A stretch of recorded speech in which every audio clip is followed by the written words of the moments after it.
You are listening to Packers Talk Radio Network. Packers Talk. Eddie Lacy, Mike Daniels, Gilbert Brown, Don Barclay, Micah Hyde, your Green Bay Packers, yesterday's legends and today's superstars. From corporate or nonprofit events to private parties, add some spice, hire a Packers player from Mayfield Sports Marketing. For details, just go to PackersTalk.com and click on Player Appearances. Are you looking for some signed Packer memorabilia? Look no further than Waukesha Sports Card. If a Green Bay Packer can sign it, Waukesha Sports Cards has it. Check our website for upcoming Packer player and legend signings. Go to WaukeshaSportsCards.com.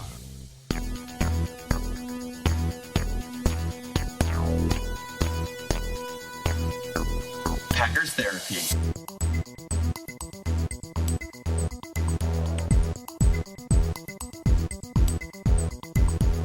It's Packers Therapy. It's Chris and Dave. Chris in central Wisconsin, Dave in St. Louis. Just a stone's throw from that stainless steel arch. When you hit it, it really echoes. You know, that's the thing. I saw you out there with the baseball bat just wailing on that thing. It is. Do you know that? Do not think that's funny. Do you know they built it from either side and then had to meet in the middle, and they didn't quite do it right, so they had to basically cool off one to expand it some so that it could meet somewhere in the middle, and then that's when they sealed it, something like that. I didn't know that. It's something. Well, probably because that's not really totally accurate, okay, but it's well, something like that. Yeah. Well, you promised me we would take a ride up inside that thing next time I'm there, so I'm going to make you pay off on that. No, I think if you're claustrophobic, that little egg of a car that goes up that thing is terrifying. So I have no interest in going up the arch. I was looking forward to throwing up at the very top. But hey, there's good news, Dave.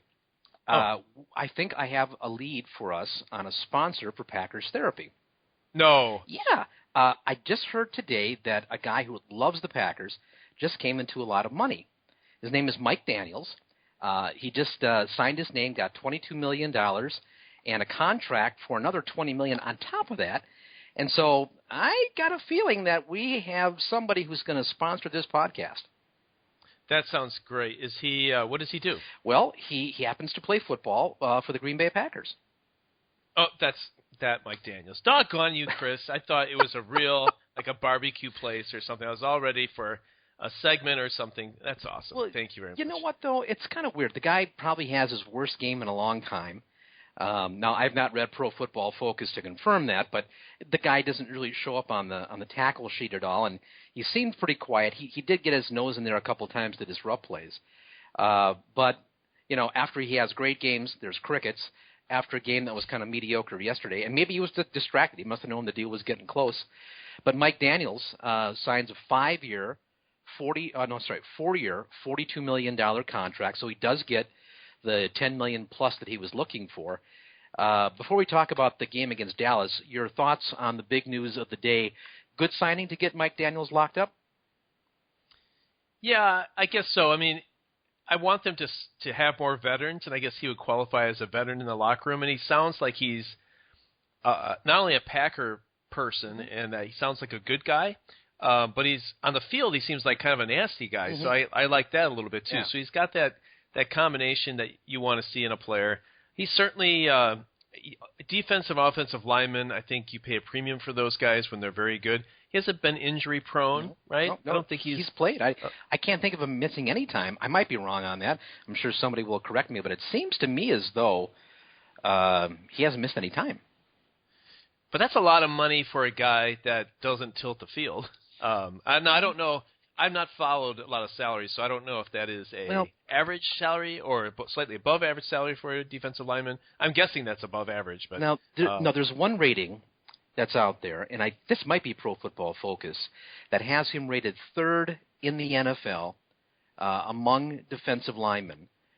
J.J. Watt first.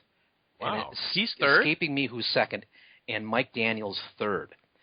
Now, the question I would have is, let's say they signed Mike Daniels. He was on a different team, same Mike Daniels. They signed him in the off season to this contract. Would you be excited then?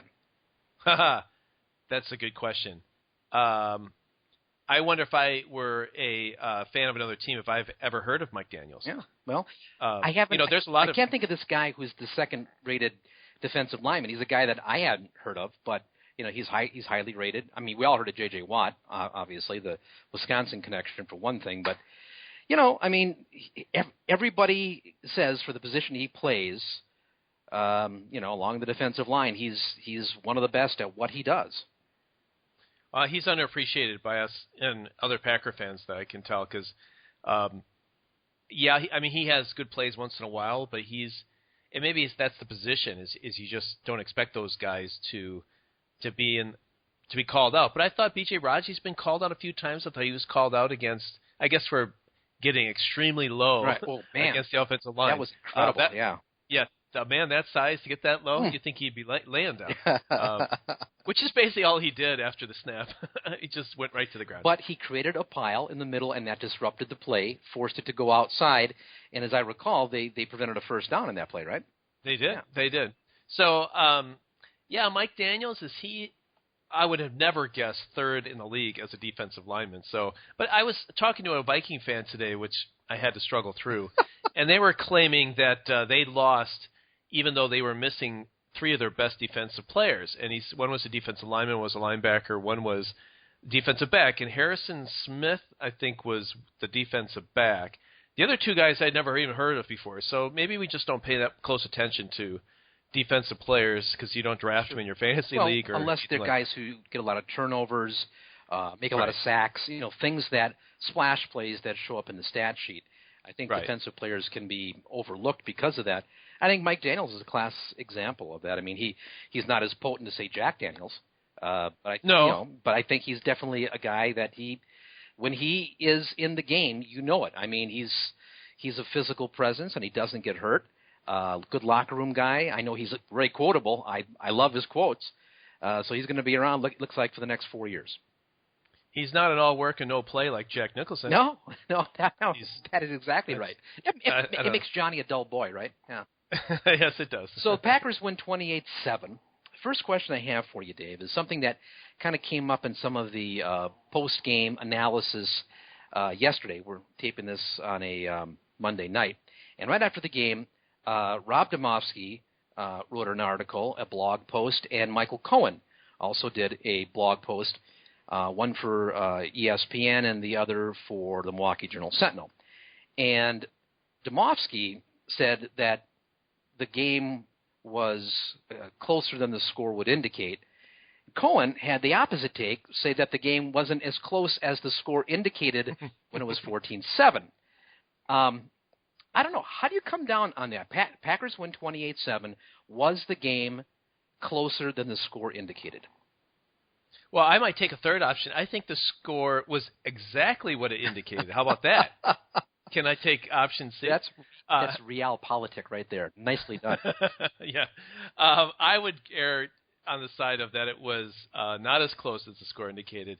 I remember when it got 14-7, I think Dallas had the ball when it was 14-7. Is that right? Or did the Packers score? It seemed like they did.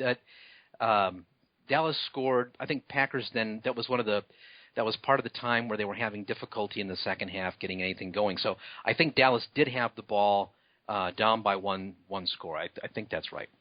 Yeah, I think that is right. In fact, I'm looking at the drive chart. There might have been at the drive chart. There looked like there were a couple of punts in there. Maybe 3 punts. Yeah. I think the Packers punted on 6 consecutive possessions, as I recall. So I think it just was yesterday, and I can't remember. Isn't it great that we have a podcast? I know, fantastic. Our recall is just as good as ever. We can prepare for it next week. But I never thought that the offense. I mean, the couple of runs that they had, where you thought, goodness sakes, how do they get that guy get free? Where he's running through and there's no one in the backfield. Yeah. And I think that might be a combination of Matthews going for it and missing, and then Clinton Dix does a bit of an ole once in a while. Yeah, once in a while. Yep. And then all of a sudden he's running free, and I mean, good thing they caught him. One turned into an interception, and I guess the one turned out to a touchdown. But I never thought that the quarterback could move that offense, and unless they were to continue to get those type of runs, I didn't think they were going to keep up with the Packers. But then at the same time, I guess I didn't expect the Packers to score another 14 points at one point. It looked like they kind of fell back into their very bad offensive ways. But I think the Packers had it under control. For most of the game, it was enjoyable and relaxing. My family could have watched this game with me and survived. Unfortunately, they were nowhere to be seen through any of the game. So to me, it was never in doubt, and except very early. And then once you kind of got this feeling, and wasn't there just sort of a wave of enthusiasm that you had McCarthy, kind of like when Denver had that bye week and they had a new system for Peyton Manning, and so they had a wave of momentum at their back. I felt the Packers had that now that Mike McCarthy's calling the plays again, and it seemed like that was a lift to the team. It felt that it was a lift a little bit for me once I saw their offense play better. So I thought the Packers were always in control. Which side did you take? My sense is, though, the Packers, probably because they wound up running, over 80 plays, and they had time of possession. Time of possession was huge. And so it felt, even though the score was 0-0, Packers seemed definitely in control. They got stymied at the goal line. And then they, took their 14-0 lead, and it just felt very secure because Matt Castle couldn't pass the ball downfield very effectively. Cowboys had a few long runs, which were disturbing, but I just never had the real feeling as though they had enough offense to really score against an improved Packer defense. And the Packers were running the ball effectively and controlling it so much, I just never got the feeling as though the Packers were going to lose that game. Even when it was 14-7, I remember thinking if they lose this, it will be a freak thing because they're the much better team on that particular night. So I guess I would come down to the idea that even at 14-7, it was not as close as the score would indicate. And I'd probably go along with you. 28-7 is probably indicative of the fact that there was a dominating performance by the Packers, even with the 6 punts and even with the failure on the goal line. Yeah, although a couple things surprised me. Did you know that Darren McFadden ran for 111 yards? Well, yeah, I think he had a 45-yard run and a 50-yard run. And, that'll give you a head start toward a 100-yard game when you get 95 and 2 carries. Yeah, and so that was a little bit I remember the plays. I remember them being something that hasn't been a problem for the Packers for all season, of letting guys run. And there's a couple of games where they defensively played poor against the run. The other thing that I thought that helped the Packers and have that momentum boost, didn't you just kind of have a sense that you heard during the week that Eddie Lacy was refocused, and I think McCarthy said something to the fact that he's I forget what words he used. He's rejuvenated, maybe? I think that's what he said, yeah. And so, you had that, and so you could just tell that Eddie Lacy was going to come in. And right from the first play, you're like, this guy is not going down. He's playing very, very hard and strong. The offensive line is playing hard for him, and they had all 5 of their starters. It just felt like the Packers were in control of this game. Plus, Des Bryant can't catch the ball at Lambeau Field. That really helped. Well, I think it's worth noting that Bryant was probably playing hurt still. I think they might have rushed him back a little quickly from a foot injury. I think he had surgery on that foot. Unlike David Bakhtiari, I think he recalls having surgery. So he was probably limited. Of course, Packers lost Sam Shields, though, too, midway through the second quarter. So even with that, though, they were able to contain him. But he dropped a couple of balls. I don't think he was completely right. There was something wrong with Bryant, and I think that was a factor in limiting him.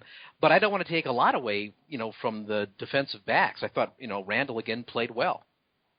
I thought he played well. I thought Sam Shields was really the player of the first half. Yeah.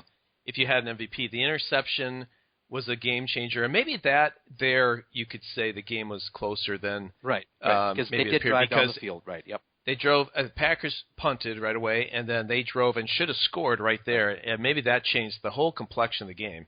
But it would have been, even if he had intercepted, it would have been just a field goal. But had they scored, it would have been different. But I thought the interception was a huge play. And then on the next series, there was a good play. It was like a wide receiver screen as he was running. It was actually the play I thought that Shields maybe have gotten hurt on. Maybe it was a different play. But he stopped the play to it was a 2nd and 10, and he stopped it for a 9-yard gain.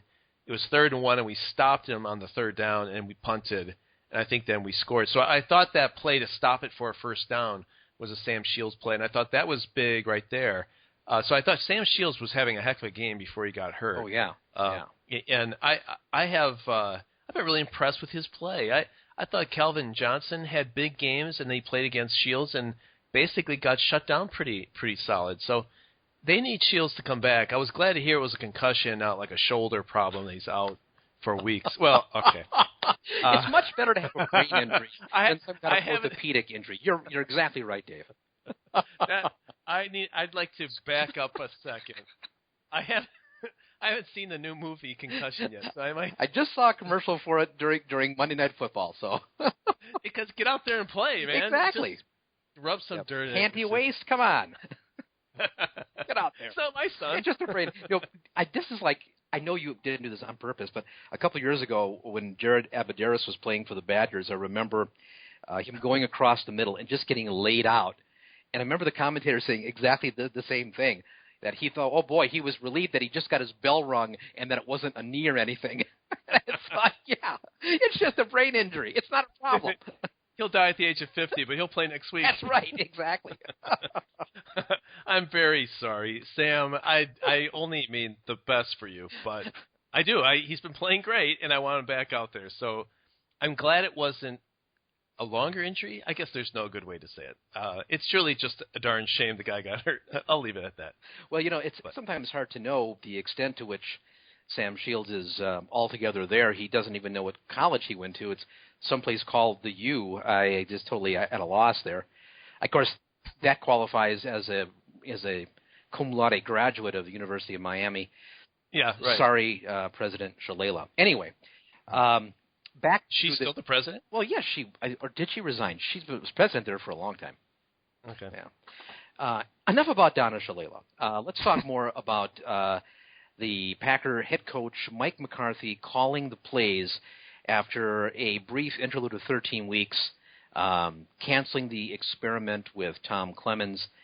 I have to say that I don't think that play calling was necessarily the reason for the freshness of the offense. I think it was scheme. It was the decision, to run the ball as much as they did. Now, that maybe was dictated somewhat by the conditions, but I don't think it was so much the sequence of plays or when they were called as much as it was just the idea that we're going to, I think they ran it as much as they passed it, which is something you just don't really see. So it was more of a game planning scheme idea rather than the sequence in which plays were being called. Regardless of the reason, that first half offense just looked and felt like the Packer offense that we're used to seeing. Yeah. I agree. But at the same time, I agree with your first statement. I can't imagine that him calling plays as opposed to Clements calling plays where he's listening to the plays on the headphones makes that much of a difference. Unless he's sitting there going like, I wouldn't have done that. I wouldn't have done that. I wouldn't have done that. I mean, like for the last how many weeks? 12 weeks has he gone like, Tom, why aren't you doing this or that? And like, well, you do it then. How did that dynamic go? You're a boss at work, and so am I. If you have an employee that's not doing what you want them to be doing, and it's wrong, and you're saying, I wouldn't have done that, I wouldn't have done it, you sit them down, probably not in the middle of a client meeting, okay, but you sit them down offline and say, you deconstruct it and say, when we're in this situation, this is what we do. We don't do that, and this is what happened there, and this is how we're going to do it going forward. I can't believe that he was just letting Clements call the game the way he wanted to. He must have been a co-conspirator in all of the 13 weeks, right? Fair enough, right? Yeah. But so to all of a sudden say, yep, you got McCarthy back on the mic and everything is good now, I'm not really buying that. Well, the scheme he's obviously influencing. Yeah. You would think he'd be on the mic. Well, yeah. Pardon the pun, and say, hey, or between series like, hey, Tom, why don't we run a bit more in the next series, or all that kind of stuff. Yeah. But at the same time, the analogy was actually a good one. I mean, I have people that I do hire and say, I hired you to do this job, and even though I certainly may do it differently at times, I'm not going to be over your shoulder second-guessing every decision. I'm going to work on other things. If I were to say, you're out and I'm in, I'm sure there are probably things at the margins that I would change and do different, and whether it be better decision-making, more variety, maybe he's more creative. The announcer said he was one of the greatest play callers of all time. Which was a shock to a lot of Packer fans, I'm sure. Yeah. Yeah, I thought, except when he gets to the goal line, apparently. It certainly looked more creative. But they ran one play that they never ran before that I thought, where was that play? That screen that they ran to Starks.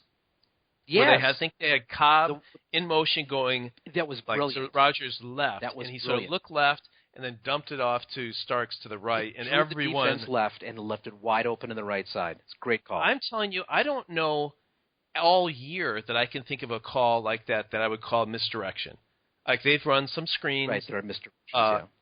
But that's I would kind of categorize that as misdirection. I don't remember a single time where I felt they ran a misdirection play. All of a sudden, this thing comes out.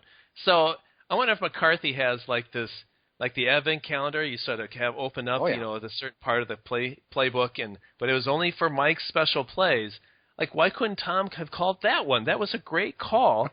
And I don't understand when these teams are playing everyone man-to-man so tightly, why some misdirection isn't called more. They got their backs to every receiver because they're basically have both hands in every receiver's hip pocket. Why they won't do more misdirection-type plays, I would think would work all the time. So maybe they're saying for the playoffs. I don't know. Yeah, it must be something during the week. I mean, because they just don't, wake up on Sunday morning and say, what are we going to do today in the game? I mean, it's not like our podcast, all right? I mean, they actually spend time getting ready for this thing all week long. And, Clemens is there, and Edgar Bennett's there, and Mike McCarthy is there, Alex Van Pelt is there, Aaron Rodgers is there. I mean, they're meeting, they're breaking down film, they're talking, they're watching what works, we're going to do this, they do that. The work is really done during the week, and then they narrow it down to a group of plays they're going to run because their analysis shows that, these are the plays, this package of plays is what's going to work, and they practice those during the week, and then they show up on Sunday and run them. So I guess I'm very hesitant to say just because the plays were coming out of a different guy's mouth that, somehow that was the magic elixir that they needed. I mean, believe me, it was great. It looked good. And I can see why people would say, see, you have McCarthy calling the plays and it's all good. I just don't think it's that simple as a matter of having that guy calling the plays. I mean, they looked pretty smooth the first few games of the year too, and when Clemens was calling the plays. Right. I don't. And sorry. And there were times during this game where they looked pretty terrible. Yeah. Oh, so, true. They had a whole kind of it was, a half a dozen series where they, maybe got a first down and they were off the field, and just a lot of things weren't working for them until the fourth quarter again. So I think Packer fans are advised to kind of stay in their shoes on this and appreciate the win. You go to 9-4. You're effectively 2 games up over the Vikings now in the division, so you're looking at the number 3 spot in the playoffs. You're also looking at a home game in the postseason, which is nice. I mean, all that's good. But yep. I don't know that we should all of a sudden think that, the offense is on track now again. It's all going to be good. I think that's premature. I do too. There's a few things I am so sick and tired of. That is scheme. That is McCarthy. The 3 wide receiver and the pistol, whatever they run. Mm-hmm. I'm so sick and tired of that formation. I think not only is that a tired formation, I think teams have seen so much of that defensive backs know where our receivers are going to run. There is one play where basically Jones, I think, ran and then turned, and the defensive back turned right with him. There was no sort of give some cushion, let me see what he's going to do first. There was just no hesitation. He was on him. And I think he caught a ball when he was covered tightly, but I just feel like they are running similar plays out of that formation so often that teams are not getting fooled by that. So, and the other is when the running game was working so well, it's raining, for goodness sake. You're going to be running the ball that much more. Why he doesn't line up under center, get him a running start, and I bet you Lacy runs even better than he did with that. Otherwise, he'd do the shotgun, he gives him the ball, and and he's got his first, when he gets the ball, then his first step is from there forward. I think that's less effective than having him moving into the ball and hitting a hole and moving forward. Because Lacy, I tell you, I know he had a couple of bad games where he said, where is Eddie Lacy? But you got to say, he looked great last night. The guy does not go down. Even when it's a 1-yard loss, he rarely just falls down. It takes a lot to get that guy down. Well, yesterday he didn't just fall down, but game before he had 5 carries and 4 yards. But he was special yesterday, and he 3 of the last 4 games he's had 100-yard performances. But what got me, Dave, more than just Lacy rolling up 124 yards, it was the humility that I heard from him after the game, and that was really impressive. Now, I don't know if you saw the quotes, and I'll read them to you. He said, the guys were behind me, and I don't want my whole team and coaching staff to be behind me, and I'm not doing my part. It was just a matter of me getting back on track and me being thankful that they're helping me and making sure I stay in the right direction. I think it was just a way to show me that this is what I love to do. This is what I love to do, and without it, I'm miserable. With Coach taking me out and going through that, it just showed me that that's not what I want. By giving me a chance to come out and redeem myself, I think it was just a blessing in disguise. Now, you talk about a Damascus Road kind of experience yeah, maybe. Where, this guy lost track of time in the hotel lobby 10 days ago and, got, rebuked for it by not starting, missing the first quarter, only getting 5 carries. And then he comes out after the game. And I don't know if you noticed this, but in the second half of the game, he's in the huddle crossing. And he crosses himself? Yes, now, I saw that. Yeah, and it's like, that's new, Yeah, I've not seen that before. It was like there was some kind of definite change, and he kind of talked about it after the game. And that kind of humility from, a big-time player, it tells you something about Eddie Lacy. I mean, he's talking about this being something he loves to do. Without it, he was miserable. This was a blessing in disguise. He was talking about redemption. I mean, now the guy's bright. I mean, if you've heard him talk, he knows how to put together a sentence. He's funny. He seems kind of engaging. Seems like a good guy. But these comments show there's a certain kind of inner life, a certain kind of depth there, and that surprised me. And I got to say, everybody likes 124 yards on 24 carries, but I like it all the more so when it's underpinned by this kind of humility. Well, that's good. I didn't see those comments, and I had just assumed this guy is a gifted athlete who is wasting it playing video games and not being in shape, right? I mean, but that was my impression before the game. And then, the game I saw, it seemed like he was engaging his teammates. I saw him do the cross during the game, which I hadn't seen before. It seemed like there was an energy and a willingness to want to do well for his teammates. And then I hear it wasn't that he was late coming in from a John Madden tournament or at a strip club or something. It sounded like he was with family and friends in the hotel, right, in the lobby, and then and was late for a meeting getting there. So it's funny how my impression and maybe all of our impression can be. I just assume this guy is a video game lazy guy, and they got to get his head straight. And maybe there's some of that we just don't know. But it's good to hear that because he's a special player, and I think if the team is going to go anywhere, I really think this has got to be an Eddie Lacy first and Aaron Rodgers second with the receivers that they have, which means why not get James Jones, who's jogging his routes, off the field and get another blocker in there. I don't understand who he has pictures of to keep starting as much as he does. I mean, he had 4 catches, but man, I just see James Jones out there never open. Yeah, I mean, it's something that I think we noticed when we were at the game a couple of weeks ago, or actually, I guess a month ago now. He just doesn't seem to be explosive, and not at all. Yeah, I'm not sure. Although I guess he had a couple catches, yesterday, and I suppose it's better than some of the alternatives, but he's not the player, the difference maker he was in those first 4 or 5 games or so. He's become kind of a non-factor, but he did have the hoodie on yesterday. He had the hoodie, and I thought that was a good look. And Dallas ran a zone defense for some reason. I don't know.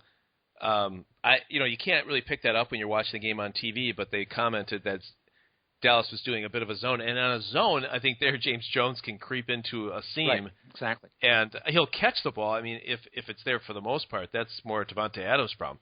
But, I think you play one-on-one James Jones, he's not getting open. Davante Adams only 2 catches for 12 yards again. And I thought they were saying he got benched there for a second with Aberderis playing a few of his spots, but that didn't last for very long. I tell you, the receivers, this was not a redemption for the wide receivers other than Randall Cobb. No. I thought had a very strong game. 8 catches, 81 yards, and 12 attempts. And I think that's the right ratio. Is what Davante Adams had 3 targets and Cobb had 12. That's probably the right ratio. It was the other way around for a couple weeks. I'm surprised Richard Rodgers wasn't more as a factor, but I guess with all the running plays. Yeah, I think it's the running plays, and also because Lacy runs better with a fullback in front of him, and so when you have a fullback on the field, I think that might limit what you do with the tight end. You could put Rodgers out there and sit James Jones's butt down. Yeah, I think you might see more of that. But going with the no, I don't think we are. I think they're stubborn. I think you're going to see this 3 wide receiver pistol shotgun for the rest of the season. I think they're going to live and die with that.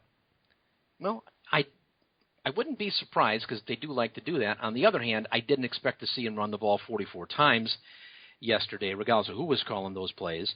So I'm not sure we can count on it. Again, like I said, it wouldn't surprise me, but they have shown, that they're trying to do things a little bit differently. The thing is, though, that going with 2 wide receivers and the tight end and in 2 backs in the backfield, that's very 1960s. It's plain vanilla. Yeah, I mean right. that's and now these days, I mean maybe it's so old it's new. I don't know. Going with that kind of thing. Yeah, right. But that's their tendency, I think, would be to go with 3 wides and then 2 backs if they're going to run. So they've also put in the backfield 18 has been there more, and they did that a lot in the second half. It seems to be what they like to do in the second half. I heard some people calling up after the game, not liking that formation, when they put Randall Cobb in the backfield, and especially when they give him the ball to run with it. Now, I get what they're saying. That if you put him there, you're exposing him to danger when he carries the ball. On the other hand, if you're putting him in the backfield so that he can get more free releases and be more of a factor in the passing game, you have to give it to him once in a while. Otherwise, they know every time he's in the backfield they're going to pass to him. So you almost have to, when you're positioned there, you almost have to give it to him once in a while. Yeah, I don't love the formation. I feel that that's a chance for him to get injured because he's a small guy, and wear and tear through the season is a problem. And he's a dynamic player, but he's not so dynamic that you need to do anything you can to get him the ball. Him running the ball, I think, is less effective than Lacy running, or even Starks running for that matter. I think so. I don't quite understand their fascination with that. I think there was a game, I don't know if this year or last year, where they inserted that, and it sort of jump-started the offense a little bit by showing something different. I want to say that was last year, I think it was, a game.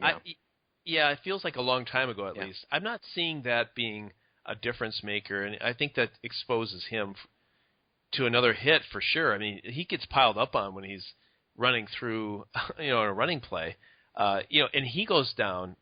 You might as well shut the whole thing down. There's no replacement for Cobb. Well, that is true. Well, it would be Montgomery, but Montgomery remains a rumor. He's been out now a couple of months with that ankle sprain, and he was inactive again for this game. I think there would be an option once he's back. I mean, that's a guy that you can play and do the similar kinds of things. In fact, if I'm remembering this right, Dave, didn't they have both of those guys in the backfield before Montgomery got hurt? I think they were trying that for a while. Yeah, I think that's right. So I'm holding out hope that Montgomery was a missing ingredient for this offense somehow, that they played much better with him. I remember he was a part of that offense when he was playing and healthy. I just wonder how good he'll be after the injury. The only thing, though, that I don't quite understand is they seem to have Lacy on the field, then they switch to Starks, and they don't switch back and forth during a series. It's not even a set of downs. Do they flip? It's almost as if they stay with Lacy for 4 or 5 in a row, and the guy has asthma for crying out loud. You would think that you can almost see him huffing and puffing. Right. They go 4 or 5, 6, 7 plays in a row. Then he goes Starks, 6, 7 in a row. Why, when they do more switching during,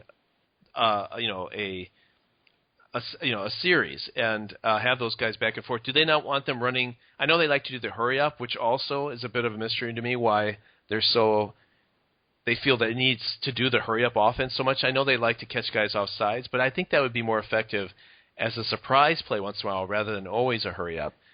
Or do they not want the guys running back and forth to the sidelines because that tires out Lacy? Well, why don't they switch it more? Well, okay, there's a couple of things in there I would say. One is I think they don't want to allow the defense to have time to change personnel, which means that they have their guys in the field. They want to do what they want to do, and you don't want to let the other guys bring in their third down package or something like that, which I think is why they like to run. If it's not a hurry up, it's just sort of a deal where they have that muddle huddle thing, where they are really going quickly. And this time they were snapping the ball with 15 seconds on the play clock. So they, I think, really want to dictate the game, and the way you do that is don't let the defense adjust. I think that's part of it. They did change backs, during a particular series of downs, and they had to because Lacy would get 3 carries in a row or 4 carries in a row, and you could see by the third carry or so he was getting tired. And I think that they had to make that adjustment, and they did. But I think the reason why they tend to like to keep guys on the field, besides the fact that they don't want to let the other guys adjust, I think part of it's rhythm. You don't want to have guys alternating in and out. You want them to be on the field for a few plays so that they can kind of get their own personal momentum going, so that they're there, they carry, they come back to the huddle, they kind of get a rhythm going personally, and then you change them out when they get tired, especially at the running backs spots. So I think there are good reasons for doing what they do.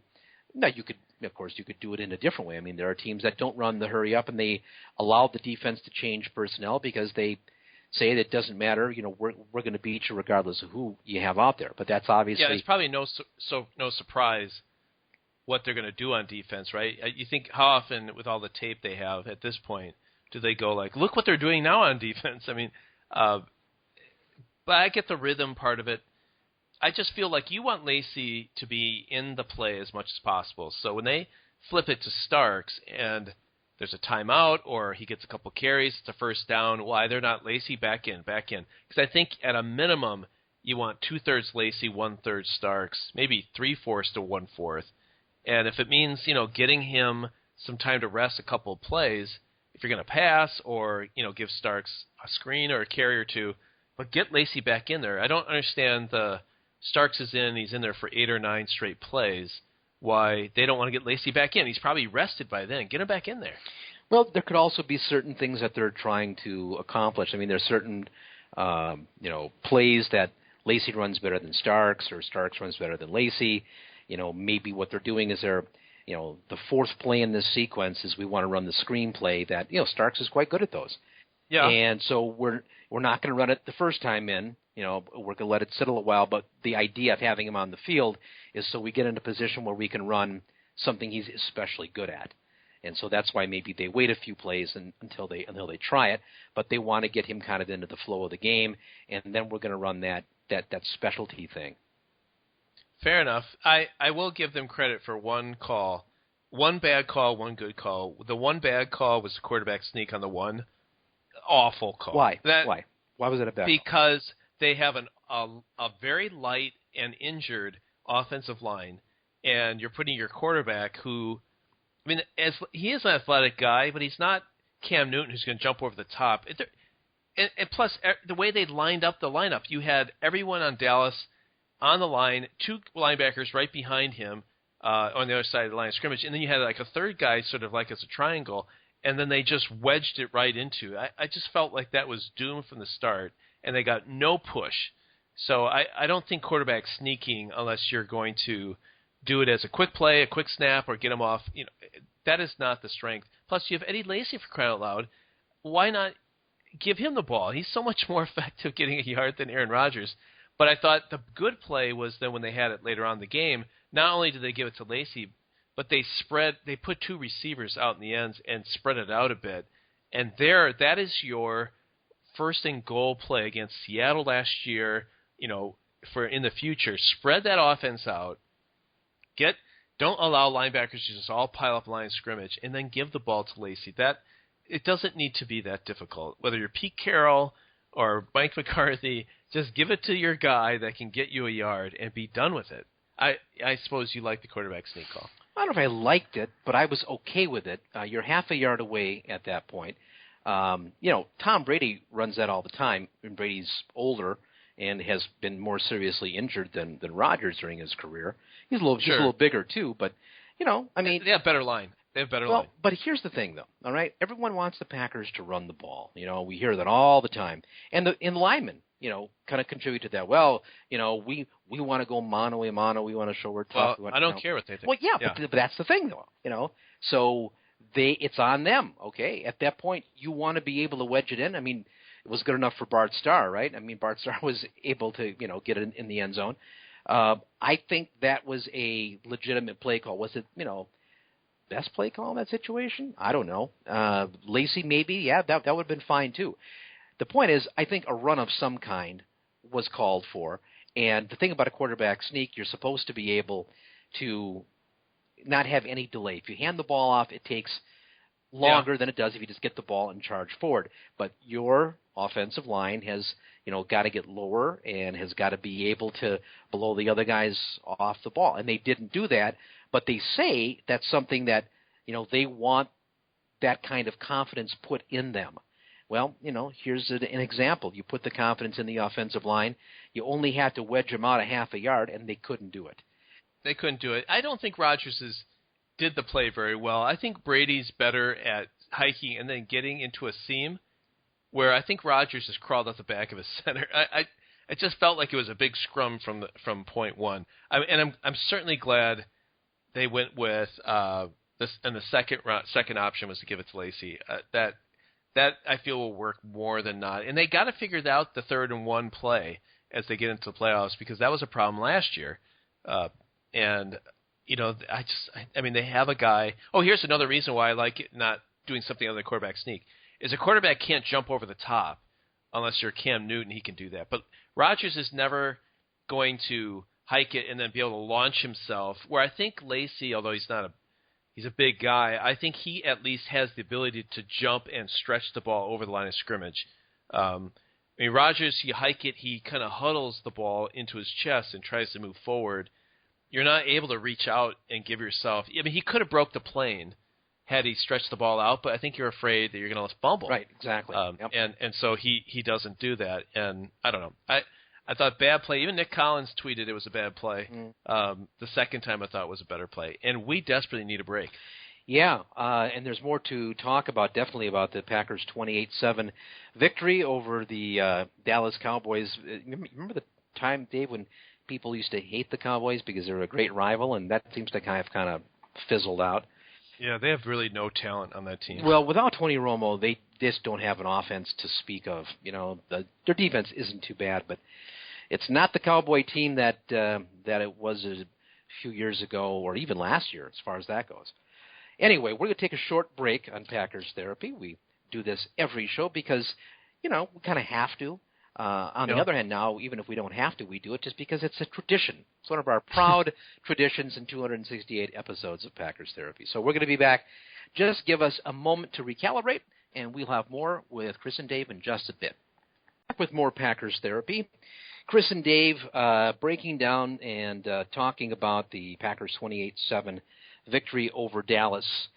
Breaking down. Did you break down I before the did. break? I broke down and I sobbed like a 4-year-old. Yeah. In fact, I did that during the break.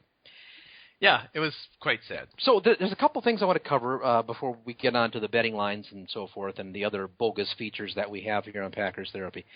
First of all, our man Aaron Rodgers, he came so close to breaking 100 passer rating at 99.5. Regardless, though, this was a strong game for him.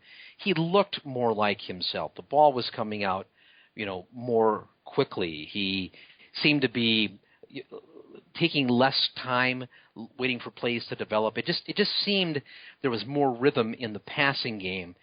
But yet, after the game, it seemed like he wasn't entirely down with this whole thing. I mean, his guy is Tom Clements, and he was given a lot more freedom with Clements calling the plays. And so here's a quote from the newspaper account, Milwaukee Journal-Sentinel.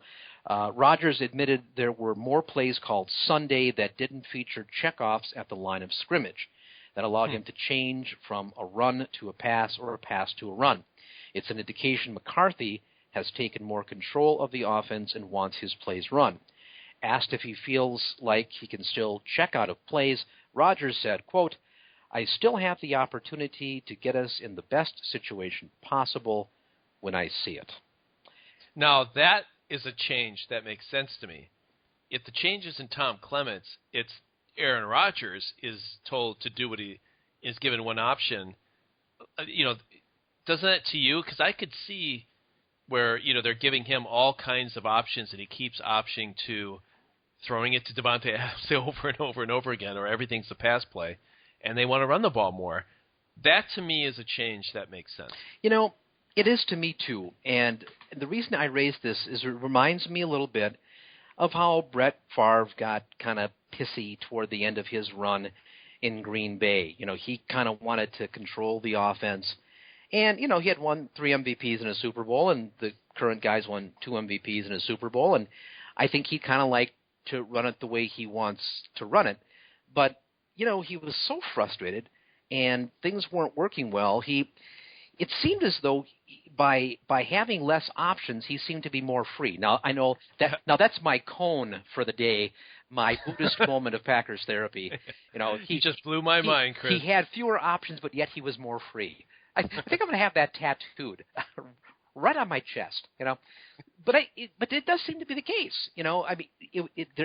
Things seemed to be working better. It was more crisp. It was working on rhythm, and it did seem as though he was constrained, but it was his constrainment that gave him freedom. I don't know. Yes. Yeah. I totally think we're onto something here because, one of the things we struggled with for the last 20 years has been that we have a very good quarterback, a Hall of Fame quarterback, a prima donna type quarterback, and we've had head coaches that haven't had the history that a Belichick or some of these other very well-known coaches have had. So you wonder if they have had to cater a bit to their quarterbacks, and that has at times been to the detriment of the offense. So now McCarthy's been around for quite a while, and he's probably got a lot more authority to tell Rodgers to sit on it than Tom Clements does. Yeah. And I'm telling you that could be it because there's something with the offense that's never clicked with me the last 2 weeks. I feel like something is wrong. Eddie Lacy's breaking the team somehow. It could be very well that Rodgers is being very stubborn and he's checking out of plays of what they want to do scheme-wise, and it's just hasn't been working. But he's Aaron Rodgers. I can do whatever I want, and they're not ever going to bench the guy. So I actually think there might be something to that, and I don't care about Aaron Rodgers' feelings. I want Super Bowls. So I want victories. And I don't care how he feels about it. Yeah, it's one of those things where coaches coach and players play. And wow, another. I know. Very interesting. It's not about X's and O's, Dave. It's about Billy's and Joes. Okay. Yeah. Okay. You're ready to Benjamin Franklin. Yeah. The thing is that Aaron Rodgers is a terrific player. The Packers are lucky to have him. He's one of the great, maybe top 10 passers in NFL history. He's done a lot. Okay, the guy's done a lot. A few more seasons, he's probably in the Hall of Fame. I'm totally down with that, and I get it. Yep. Yeah, but the fact of the matter, in today's NFL and the way the NFL works, I mean, the reason you have 20 guys on a coaching staff, why you don't have a half a dozen guys like Vince Lombardi had on his coaching staff when Bart Starr called all the plays, that's just not how the game is any longer. I mean, there's a lot more science that goes into the game, which is why you have both coaches up in the press box and everyone's, wired in their headsets and, Microsoft Surface tablets, which are probably malfunctioning on the sideline. It's just a different deal now. And Aaron Rodgers, I think, probably needs to recognize that, by, being limited, this is the better for the team. I mean, he didn't have as many options, but yet the offense seemed to function a lot better. I know there are a lot of fans calling for, let Rodgers, be like Peyton Manning and, audible and call plays. How many times the last 6 weeks have we seen Rodgers, come to the line and look it over and gesticulate and do this and that, and then the clock is running down, he's got to call a timeout. Yeah, right. I mean, right. And they also had, I think they had a couple of delay games. They had a couple of times the ball was snapped when people weren't ready. They didn't have any of that last night. I mean, this whole thing just seemed to move a lot more smoothly. And part of it was because they were probably going so quick, they were dictating the tempo and the action. And maybe the plays weren't as creative or risky or cutting edge, but they were coming in rapid fire. They were dictating the game, the tempo, the pace of the game, what was being run. And I think that made them better, even though maybe they weren't quite as creative or daring or anything in what they were doing. The only time that they seemed to have a problem, they went 5 wides twice. One time I thought it was good. I thought Jones was being held on that third down play. And then later on they went 5 wides and there was a sack, and it was as if they had to wait again for those 5 vertical routes to develop. But when they weren't doing that kind of thing, when they were going with the more quick rhythm stuff, they seemed to be doing what they needed to do to move the ball and roll up 425 yards of offense. I'll raise one other issue with you as well, is that how many times do we see when they get to the line of scrimmage and he has one of 2 options, that when we were at the game, we saw James Jones turn toward him and put his hands up like, I don't know what play is being called. Yeah. And then I don't know if there's some telepathy that's shooting across, but then he sort of looks down like, all right, I got it. But then he ends up jogging his route. And so maybe it's you get them all on the same page. Here's the play. Everyone knows what they're supposed to do. Now go do it and do it sharp, as opposed to, I'm going to tell you the last second. Now, I think there are pros and cons of both approaches, but when the one is working, I like the dynamic part of it, and you don't know what's coming, and you can dictate what the defense is showing you. I love that. But when it's breaking down, then maybe it's just too complicated, and you don't have the players to do it. So maybe there's an element of, when I get to the line of scrimmage, I know exactly what I'm doing, as opposed to, trying to hear what he's saying. We lost 2 away games, one being in Denver. Could it have been an issue that you couldn't hear what the plays were because did he just audible out of it, or am I supposed to run left, right? What? Maybe it's far better to huddle up, get one play in, and run it well than make it overly complicated. Well, hey, I get it. I mean, everyone wants to, be the master of their own destiny. They want to be able to have as much control as they have. They essentially want to be able to call their own plays, and there's probably a sense of maybe entitlement when you're a 2-time MVP who's won a Super Bowl. You want to have that kind of control. You've earned that kind of control. You want the game to be about you and not guys up in the press box or on the sidelines telling you what to do. You don't want to be a pawn in the game. You want to be the guy moving the pieces. I understand that, but I think I also understand that wasn't working, and I think whatever it was they decided to do in terms of autonomy, maybe limiting it was the right thing they have to do, and consider doing that going forward again, even though maybe it doesn't mean you can't throw that 20-yard seam ball. You have to throw that 7-yard catch and run instead. And if that's the case and you get a rhythm going on the offense, I say that's the way to go. Maybe it's not as sexy, but it seems to be more effective. There was one play, and it was, I'm not going to remember when it was, but it was a first down, it was a pass play, and he dumped off to Starks, and he ran for 9 yards. And I thought, that is why is not a staple in our passing game more? I mean, that now reset it. The 20-yard play wasn't there. You get it to Starks. Now it's 2nd and 1. Move the chains down the field, exactly. And I thought that was such a great first play of I think it might have been a first play of a drive, and it seems like that's so rare sometimes that happens. I also thought Eddie Lacy, he had one catch for 24 yards. That might have been a screen or just a dump-off pass. I think Lacy can catch the ball pretty effectively. I understand why he's not more in the passing game, especially when these guys are playing man-to-man and got their backs to the line of scrimmage. Well, I don't have any problem with how they're using the backs and the tight ends now. I mean, they are doing a lot of the West Coast schemes, the short passes. In fact, if anything, maybe they're tilting a little bit too heavily that way. But if your wide receivers aren't getting open, you probably have to. Should they use Lacy more? If they're going to run him more, I mean, he ran the ball 24 times. You probably need to balance that a bit with somebody else catching the ball out of the backfield. As it was, I think the distribution of plays, both runs and passes for the running backs, was probably about what you want. 24 carries for Lacy, 11 for Starks, and then mix in a few passes each way. I think that's pretty good mix. It's a low complaint. Yeah. I just feel like Starks seems to be the guy on the screen passes, and he's a little bit faster and has a longer stride. A little shifty in the open field, yeah. Yeah, as we saw in the 30-yard run, that was sweet. It was great, but I think Lacy is pretty effective. On a first down, a call play is to send everyone out, dump it to Lacy, let him get 5 yards on a first down. There's nothing wrong with that. I feel they don't do that very often at all. I thought it was a cool moment when the fans were chanting, Eddie, Ed. Yeah. That was great. No, and if there's one thing Packers like is fat guys, okay? And right. the other thing they like more than that is white fat guys. So they went halfway with Eddie Lacy. Props to the multicultural people of northeastern Wisconsin. And they're all in on Kuhn. Neither one of these guys are overweight. I think Eddie Lacy, the guy's clearly in a lot better shape than most people. You think he's overweight? Well, you think yeah, he is.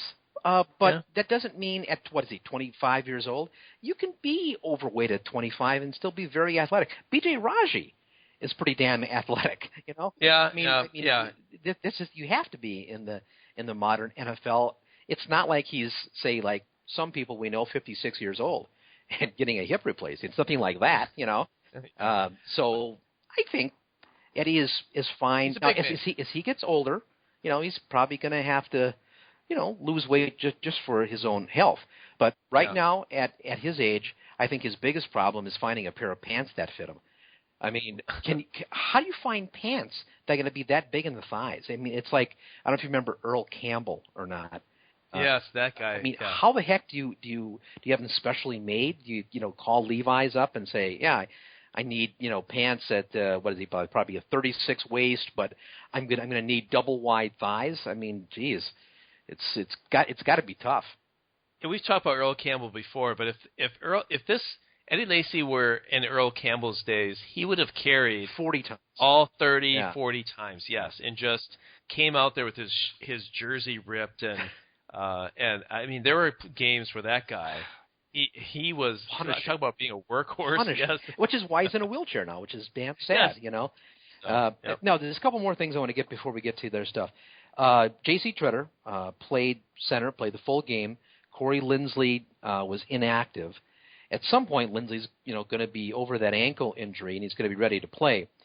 Do you think Tretter has played well enough at center that he has regained the starting spot he lost a year ago? Or when Linsley is ready, do you bring him back in? I don't have a really good answer to that, except I feel like Tretter is a leaner version of Linsley. And if they're going to run all these screenplays, then I wonder if Tretter is a better option. He is good in as they say, in space. I don't think he's as good anchoring, but he does seem to move better than Linsley does, either as pulling for the run or on those plays where he's got to get downfield and make blocks.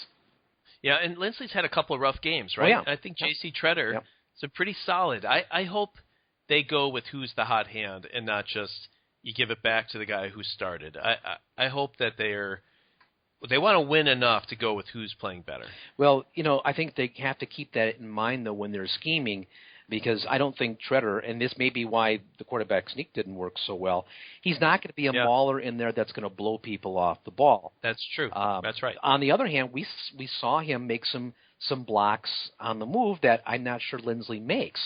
So maybe they have to keep that into account when they're plotting out what running plays they're going to do and what kind of screen plays they're going to use, which, by the way, now, I mean, Packers have become a team that really favors the screen. You remember, was it a couple of years ago on this podcast, we'd say, why don't they ever run a screen?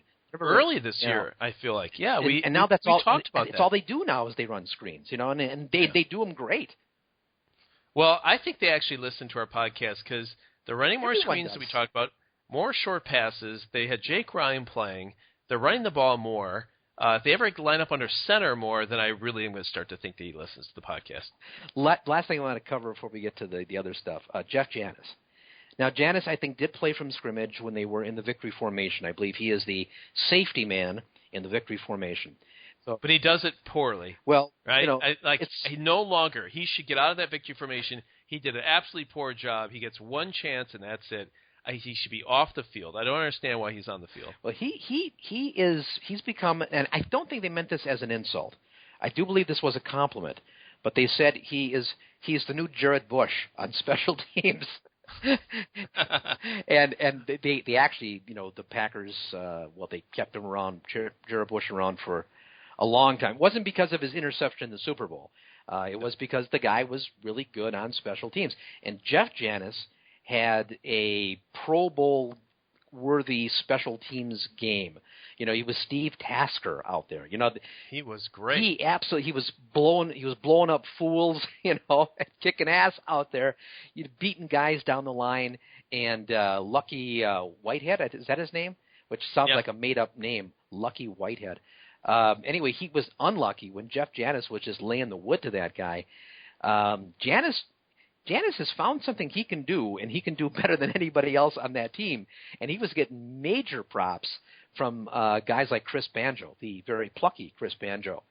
So Janis, maybe he's got deficiencies from scrimmage. I don't know. But damn, can he play special teams?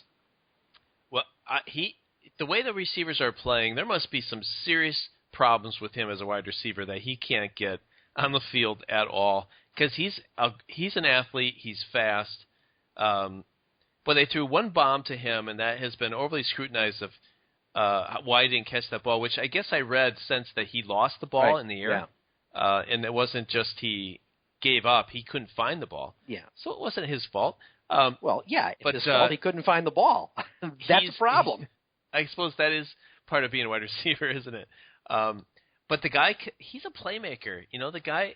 He's one of these guys that good teams have Jeff Janis on there where you don't have to count on him, but he is like a wild card, and he shows up once in a while. When he does, it can make a big difference. I'm still a little amazed that he can't get on the field a little bit more. Even Ebaderis, who is made of paper, is on the field more than Jeff Janis.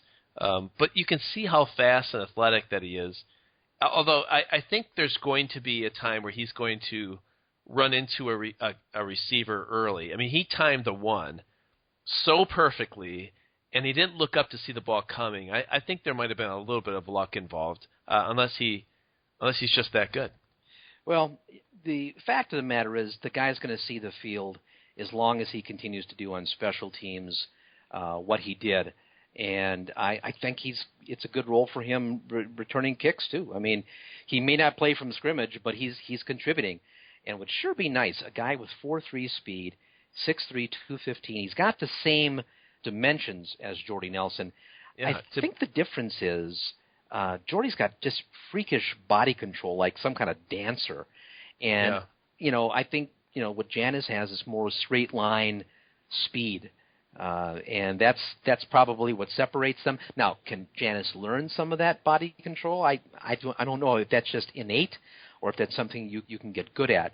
But that seems to be the difference between those guys. Otherwise, they're kind of the same guy in lots of ways. I mean, they're built the same. They're both have good speed. I don't know if you'd say they're burners, but they got good speed. Just that when Jordy's right, and I don't know if he'll ever be that player again coming off of this injury, but boy, he could make his body, do things to stay in bounds and to, tightrope the sidelines and that kind of stuff. A little bit like Randall Cobb did yesterday, even though he just barely stepped out. I mean, that's just freaky body control that I don't think you go to a camp and they teach you how to do that. I mean, you go to the Don Beebe speed camp and maybe take a tenth of a second off your time, but they can't teach you to control your body along the sidelines that way. I think there's going to be an off season where they're going to say Jeff Janis is making strides as a receiver, and I think as he matures, he's going to be a receiver for the Packers. I think they're just too afraid to change the scheme and put him out there now, which I think is a mistake. I think they should have taken this last week and a half and got some more plays for the guy and just see. And I thought they were going to do it. They had Abadaris and Janis on the same time on the field against, I guess it was against Detroit. I think it was against Detroit, and went with it once, and that was it. Don't understand it. I don't understand why he could do any worse than Devontae Adams or James Jones. I don't get it, Chris. Yeah. Well, I guess we'll have at least 3 more regular season games and probably at least 1 postseason game, and we'll see what happens in the evolving story as the Janis turns. Yes, no, that's for sure. So now we have some special features here. Is that right? Well, we have our betting lines, of course. Well, that's very special. We're going to hold those off because we want people to sit through the rest of this podcast. We used to have one called Chris. Would you have done that? Yes, I remember that one. one. That was fun. You liked that one. Those were good times. But the one I have now is, can you answer my trivia book Christmas present questions? Well, I guess we did that 2 weeks ago, and it was such a hit that we forgot to do it last week. Well, yeah, and when I brought it up again, you seemed less than enthused. I am generally less than enthused, but I mean, we're already like an hour into this thing now anyway, so whatever. 5 questions. 5. And in honor of playing against Charles Woodson next week, 5. I am going back to Super Bowl XLV. Oh, good times. And ask you 5 questions from my book called Packers Triviology, Fascinating Facts on the Sidelines. Here we go, Chris. Okay. Number Question 1. Before the Packers, how many times had a number 6 seed in the NFC playoffs advance to the Super Bowl? So that would be in the previous 44 Super Bowls. How many times did a number 6 seed? I'm going to say... You don't have to repeat the question. I'm going to say... Well, that gives me a chance to think about it, though, when I do that. Oh, right. So I'm going to say once. 0. The Packers were the first time... I thought some... Oh, no, it was the year after, another number 6. Well, maybe this will help. Yeah. Which is the only AFC team to accomplish this? And that would have been the next year then, right? I don't know what year. Well, it's the Steelers were the number 6 seed when they won Super Bowl XL. Okay. I guess that would have been when they beat Seattle or beat extra large Cardinals. Super Bowl? Yeah, whatever. Number 3. Who was Pittsburgh? Dave, you skipped number 2. No, which was the only AFC to accomplish. That was number 2. Okay. All right. I know what I'm doing. No, I didn't say number 3. Sorry, number 2. Number 3. Yes. Who was Pittsburgh's only Pro Bowl selection on offense that year? Okay, and this is the year they played the Packers? Yes. Pro Bowl selection, only one for Pittsburgh in the 2010s. I know this isn't Pittsburgh therapy, but it's about the we could get our buddies from the Steelers podcast that we were on back in those days. You remember that? Good times. Okay, I'm going to say it was. How about Ben Roethlisberger? That's incorrect. The rookie center, Marquise Pouncey, who didn't play in the Super Bowl due to injury. I thought he was a seasoned vet at that time. All right, okay. He was a rookie. Okay. Number 4, right. Who was named the NFL Defensive Player of the Year that year? That would have been their safety, Troy Polamalu. Very good. You got one correct. Now the last one, number 5. After President Barack Obama said he would attend the Super Bowl if the Chicago Bears won the NFC Championship, who said in the post-game speech, "The president don't want to come watch us at the Super Bowl? Guess what? We're going to go see him." and then broke the meeting with a team cheer of White House. Who started that? Charles Woodson. Correct. And who we will see this week. I tell you, this guy has got to have his name retired on that inner circle Lambeau Field. Yes. No, yes. I think if he had finished his career with the Packers... This argument is not over, Dave. It wasn't his fault. It was the Packers who didn't... He offered to take less money to stay. I think he should be on the ring of awesome, but not on the ring of Lambeau Field. He was the NFL Defensive Player of the Year with the Packers. He was a difference maker. He was the inspirational leader of the Super Bowl team. He didn't even finish the Super Bowl. Well, he broke his collarbone. Give him a break. Boy, you are harsh. You are a taskmaster. Another pardon the pun. All right, you ready to do the betting line? I was born ready. Now, do we want to recap first what happened last week, or are we going to go into the new ones right away? Yeah, no, I'm going to recap the ones last week. That's why I started. Good. Okay. What do you think I was going to do? I don't know. I never know what you're going to do. All right, so against Dallas, we had a number of people participate, and the winning correct number was 5 out of 8. Unfortunately, people. Terrible. 5 out of 8 terrible. Is that terrible? That's horrible. Unfortunately, the tiebreaker is also a tie, so we have 2 people returning to the suite. Yeah. Just when we thought we had in there now, boys. So that's right. That's right. Make sure you clean up after yourself. That's all I can say. Head to toe. That's right. Head to toe. That's right. Number 1, we asked how many catches did Richard Rodgers catch? We think was going to catch. You set the line at 3.5, and he had 1. Ooh, that's the under. That's the under. So that I said the over. I thought it's almost as bad as this one. Number 2, how many rushing yards will John Crockett have? You set the line at 28.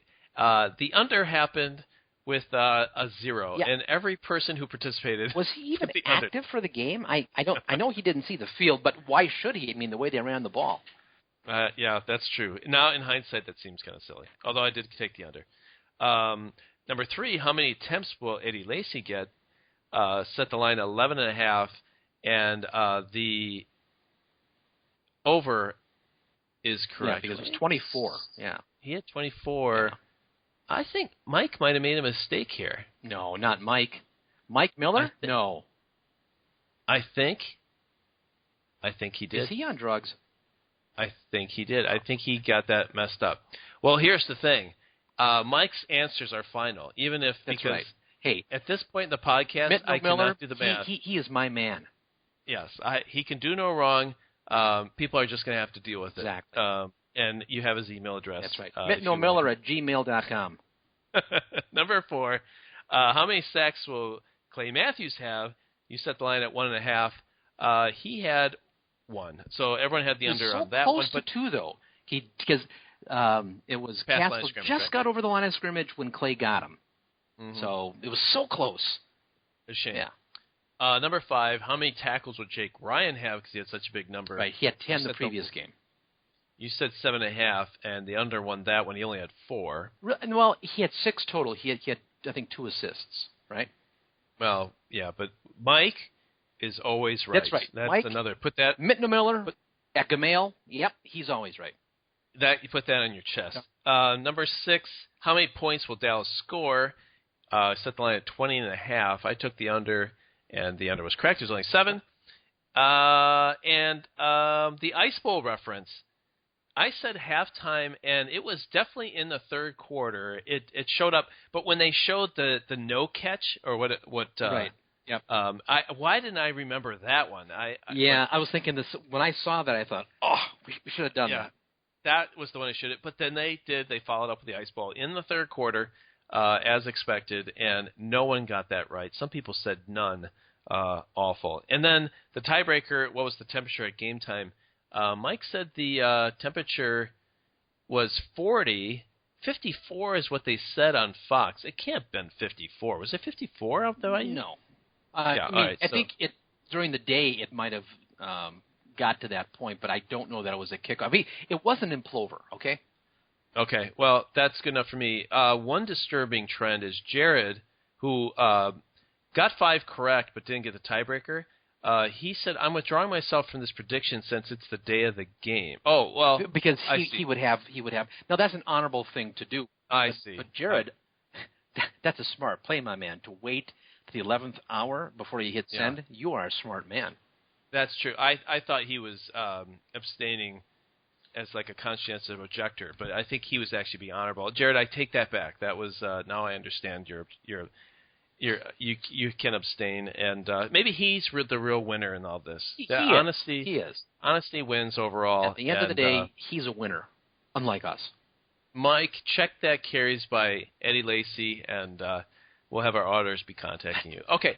Are you ready for the next week's lines? Oh, man, I've been waiting for this all week long.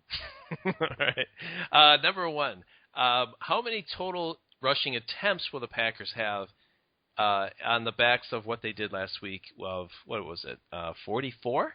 Yeah, 44, rushing attempts? Yeah. 44, yeah. Yeah, I can't imagine we're going to see. For one thing, the conditions are going to have to be a lot better in Oakland, right? I mean, I know this time of the year in the Bay Area it does rain, but I'm thinking that they're going to, be more like the Packers we're used to seeing, with more like a 55 to 45 ratio.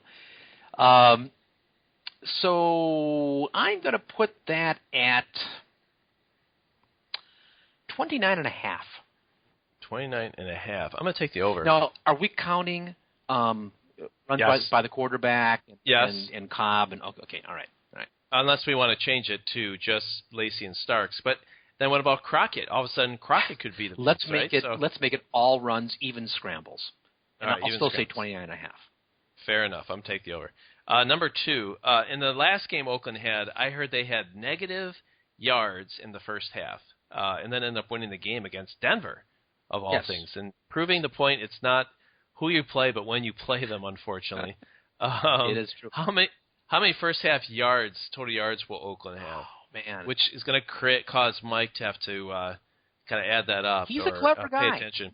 Well, Mitten Miller? This is punishment for him getting this one. Is there anything that Mitten Miller can't do? I don't think so. Yards for the Oakland football Raiders in the first half, I'm going to put that at 136. All right, I'm going to take the over on that. That would be They have a pretty. I was looking at their box score and who they have on offense. Derek Carr is quarterback. He's a pretty good quarterback. Is he? Yeah. Well, he had a first overall pick in the draft, Fresno State. Yeah. I don't think you can judge a quarterback by where his brother was drafted. Of course you can. But I do it all the time. It's like judging a book by its cover. I'm big into that. Well, all these guys who, other than Michael Crabtree, I haven't heard of a single person. But actually, I'm changing my. Then in that case, now that's solid scouting. As opposed to you judging it by his brothers. Exactly. Anyway. Yeah. Number 3, Randall Cobb. Targets. Mm-hmm. Targets now, not receptions. But targets this week. 12. How many targets will he have this week? I still think that he's the guy they're going to be looking to. I mean, he is their best guy. I'm going to put the targets for Randall Cobb. I'm going to set that line at 9.5. Oh, that's too high. I'm going to take the under. Okay. Number 4, I was going to say special teams, but I'm just going to say overall tackles. How many tackles will Jeff Janis have? On the off chance that they wise up and want to get him on the field and then put him on defense, as well as special teams, I'll just say overall tackles. How many tackles will Jeff Janis have? He had 3 this week. He had 2 solos and 1 assist. Let me put the total number of tackles for Jeff Janis. I'm going to set that line at 2.5. Oh, 2.5. All right, I'm going to take the under. Okay. That's a. You think they're going to put 2 guys on him and not allow him to race down the field? Well, he had 3 tackles this week, so you're basically saying he's going to repeat his great performance again. Well, but which I think is. I think a lot of assists. You don't have to. Yeah. You can still be a valuable contributor without being dominating the way he was this past week. And I think he will be in on tackles, but he won't be as dominant. All right, fair enough. Number 5, how many? I feel like with a guy, quarterback who's David Carr's less successful brother, is going to throw some interceptions. How many interceptions will the Packers have this week? See, I think that Derek Carr is a better quarterback than David Carr was. I mean, David Carr got the crap kicked out of him in Houston. That was his problem. They were looking at him to be a savior, and he wasn't ready for that. I think Derek Carr is better. But I do think he's prone to the INT. Packers have some guys that play the ball pretty well. I'm going to put that at. Let's make it 1.5. 1.5 Yep. under. I'm feeling good about this week. I'm going to take the under. Speaking of interceptions, Chris, how many interceptions will Charles Woodson have? Oh, well, that's. I like Charles. I'm a sucker for Charles, and he can still get it done. And knowing him, he's going to want to do some gamesmanship. So I'm going to put it at 1.5 points. All right. Yep. And just so I know everyone's going to take the under on that one, I'm taking the over. I'm taking the over just to be different. I defy anyone else to put the over on that one. Just if you're a true Charles Woodson fan, you'd say the over. And then in honor of the huge contract this week, how many tackles will Mike Daniels have? That's a good one because Daniels, I think, can be a difference maker and effective without getting a lot of tackles. I'm going to put that at 2.5. 2.5. I'm going to take the under on that one. Tiebreaker is Aaron Rodgers' quarterback rating. I'm going to set my line at 101 because I think he breaks the 100 mark against Oakland for the first time. And I think we win this game convincingly, kind of like this 28-7 kind of game, because we're playing a team. Well, I haven't seen Derek Carr, David Carr, whoever it is, play. So maybe he's better than I think. He's not bad. He's not bad at all. Huh? Yeah, I think the Packers will win this too, but I think it's going to be a better game than you seem to think it's going to be. I think Oakland's improved. They're not. I don't think they're a great team, but they're playing at home. Packers have to come, 2/3 of the way across the country. So I think it's going to be a pretty good game, but I expect the Packers to prevail. Probably something like a 24-20 kind of win. I think it'll be more than that, but I think they do pretty well against offenses that struggle. I think the defense plays well against offenses that struggle. Well, and there's a lot of them out there. So. Well, I tell you, if people want to get in on this action, and I think I set some crappy lines, so everyone should get in on it this week, you send your email to Michael Miller, and you get him at mitnomiller@gmail.com. That's Mike Miller, his email address again, to play the betting lines for a fabulous week in the Packers Therapy Hotel and Casino, mitnomiller@gmail.com. So join us and play along with us. So, correspondence this week. Let me see. We got a lot of hits again on Twitter. Some people we haven't heard from in a while. Matt Krenz hitting us up on Twitter. Appreciate that. Patrick again. Can I back Sure. up for a second? Yeah. The people who tied were Jeff Tum and Matt Krenz, by the way. Oh, so regardless Matt of whether played the lines. Okay, great. Matt played the lines this week. So, and Jared also had 5, but he was not able to play the temperature.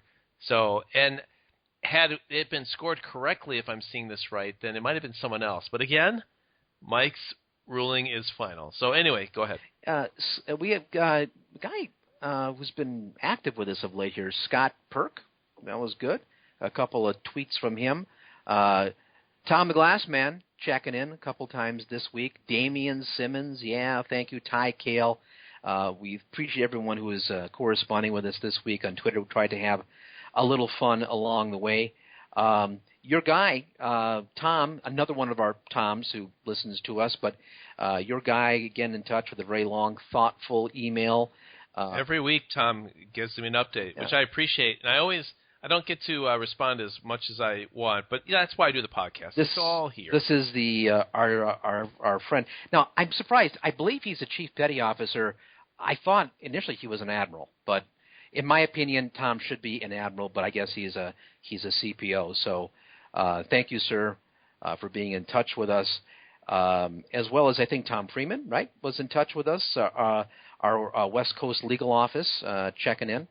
We appreciate that as well. So thank you for being in touch with Packers Therapy. You can get us by email, packerstherapy@packerstalk.com, or you can get us on Twitter. We are at Packers Therapy, and we will correspond with you there. Always like to hear from you. And when you are in touch with us, let us know where you are corresponding from. It's nice to know where we have listeners. I have them all across the U.S., across the world. Do we have anybody in South America? I'm not sure we've ever had any South America. That would be fun. Yeah, we need someone from South America to respond. We've had Middle Eastern, Australia, Asia. Sounds like the beginning of All-Star Wrestling. Europe, certainly. We're all over Europe. I mean, we own Europe. We are huge in Europe. Huge in Europe. Huge in Europe, yeah. So anyway, let us know when you are in touch with us and you correspond with us. Even if you're playing the betting lines, let us know where you listen to Packers Therapy. I know we have a couple of Irish guys, right, who are backpacking around the world and from different locations. They're sending us email and tweets and stuff like that. So we appreciate that, and we're glad that you listen and glad that you enjoy following the Packers with me and Dave. It makes it fun for us as well to know that we're entertaining people around the world. So thank you very much for that.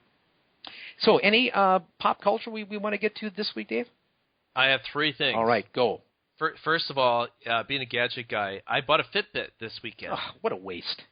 I am on my second day on my Fitbit, and today I'll have you know that I walked, I think, 8,527 steps. Good for you. No, that's a good day.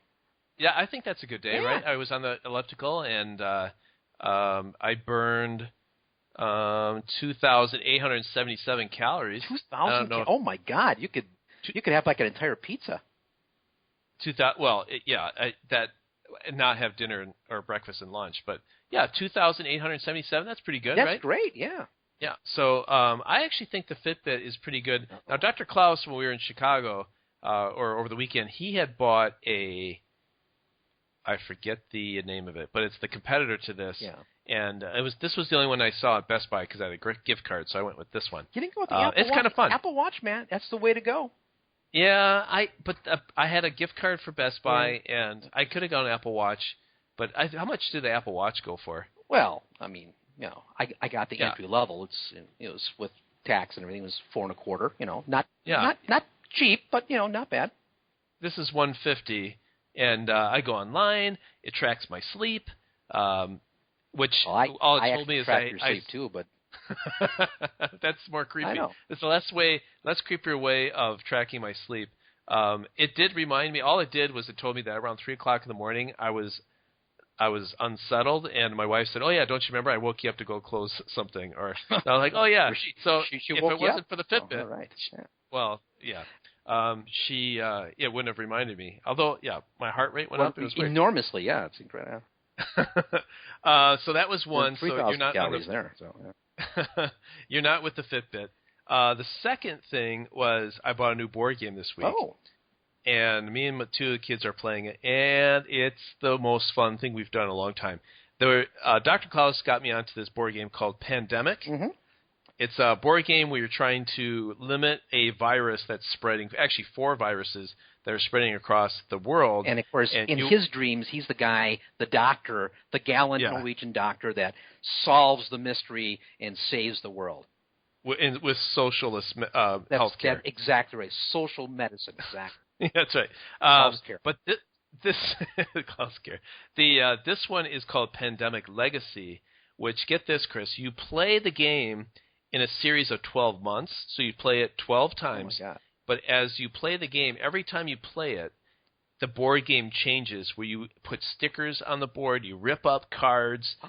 You only play through this thing once, and then you're done. And the intensity of playing this thing, like my son had a character that he was playing, and he almost died. And if he had died, the character he created, he would have had to have ripped up the card, and anything associated with that card would have been thrown away. And we'd have to adapt to it. So it's a really cool way of playing a board game, and it really upped the intensity because like the stakes were that much higher. We have to rip things up. We have to mark the board. So if you like board games at all, and I think quite a few people that listen have responded, Pandemic Legacy, get 3 or 4 people to play. really, really, really, really fun. We won January and February. We're on March now, and it's just us me. The kids love it. So and it's cooperative, so we're all playing together. Nice. Yeah. So it's fun. Yeah. And the third thing I have is in less than, let's see, I guess a little more than 48 hours, I will be watching Star Wars. I am watching it Thursday night at midnight. I'm a little concerned because the person who has my ticket, I don't think appreciates how early we have to get in line to get a good seat. But one way or the other, I'm going to be watching by Friday morning. I will have watched Star Wars, the new movie. I can't wait. Well, those are three excellent pop culture. You don't care about Star Wars. No, I mean I saw the first three. I was satisfied. That was good. They weren't. I guess they were actually 4, 5, and 6. I did not see anything after that, and my life is complete without it. But the way I'm going, and I think I've mentioned this program before on this podcast, but the way I know that I really like a show is when I can't wait for the next installment to come out. And I'm very surprised how much I've really taken to this show, because I don't think it's for everyone. But it's the Cinemax show, The Nick. Wow, yeah, really? Yeah, and I began watching it. It was okay. It's dark, and I mean dark by the way the cinematography is. It's dark, but it's a turn of the century hospital, New York City, the Knickerbocker Hospital, and it's about the medical techniques of the time, which were not so good by today's standards, and about the doctors and nurses. So it's interesting in that it's a period piece, and the mores of the time, the social constraints, how people thought about the world and about healthcare. And I'm looking forward to every episode. I'm caught up, and when one is done, it's like, really, there's not another one now that I can watch again. It's got me. I'm engrossed by the whole thing. So that's one. And the other thing is I'm going to go music on the second one here. And I stumbled across an artist this week because in another one of the shows I watch, I Shazammed the song that was on during the show. And I'm not even sure. I think it was during Jessica Jones? Yeah. Wow, you're watching. Yeah, I guess you mentioned. Yeah. You're watching a superhero. Not really a superhero. I mean, if you watch the show, I mean, it's a Marvel property. I know she's got incredible strength and she can jump, and she looks fantastic in jeans. I want to point that out as well. So that's her superpower. It's not a superhero like Superman or something like that. But it's a pretty intriguing show. I've watched 5 episodes, and I think one of the songs that was played was by an artist named Reno Bo, and Reno spelled like the city in Nevada, and Bo like Bo Jackson, B-O. So Reno Bo, and I don't know how you would describe it. Kind of, I suppose, pop. I suppose maybe a little Americana, a little singer-songwriter type thing. He's from New York State, and he lives in Nashville now, and it's really good stuff. And I heard one of the songs during the show, and so I went to Amazon and kind of clicked through, and every one I heard, I said, I like that one. I like that one too, and I like that. So I wound up buying an entire album from this guy. So now you own music from a Marvel property. That's pretty soon you'll be watching Star Wars. I already did watch Star Wars. I bet you didn't do this. When Episode 4 came out, the first Star, I took a date to that. Yeah, 1977. I went with my sister. Yeah, you were 8 years old, and I took a date to that one. How'd it work out? Well, it worked out. Did you enter Lightspeed? It worked out well in those days. Yeah, pretty much Lightspeed. That's about all. That's how quick you were. That's exactly right. Yeah, faster than the speed of light, as a matter of fact. Yeah, but that actually worked out good. She didn't like it, but we were just kind of doing something. So those were the days, Dave. 1977. Those were the days. Yeah, yes. I was just about to graduate from high school. I'm getting verklempt. I think it's probably about time to wrap the podcast up. You're going to break down again, Yeah, I know. Well, I usually don't like to break down unless I can break down in your arms. So why? Yeah. Why do you go? I have no idea why I do this. But the good news is Packers moved to 9-4. They are effectively 2 games out in front of the Minnesota Vikings. It's looking like the Packers will be in the postseason, perhaps getting a home game by winning the division. They got Oakland coming up this week, and Chris and Dave will be back next week with more Packers Therapy. So stay tuned. Until that time, I am Chris. And I am Dave. And that is Packers Therapy. I'm Chris. And I'm Dave. And that's Packers Therapy. Are you looking for some signed Packer memorabilia? Look no further than Waukesha Sports Card. If a Green Bay Packer can sign it, Waukesha Sports Cards has it. Check our website for upcoming Packer player and legend signings. Go to WaukeshaSportsCards.com. Eddie Lacy, Mike Daniels, Gilbert Brown, Don Barclay, Micah Hyde, your Green Bay Packers, yesterday's legends and today's superstars. From corporate or nonprofit events to private parties, add some spice, hire a Packers player from Mayfield Sports Marketing. For details, just go to PackersTalk.com and click on Player Appearances.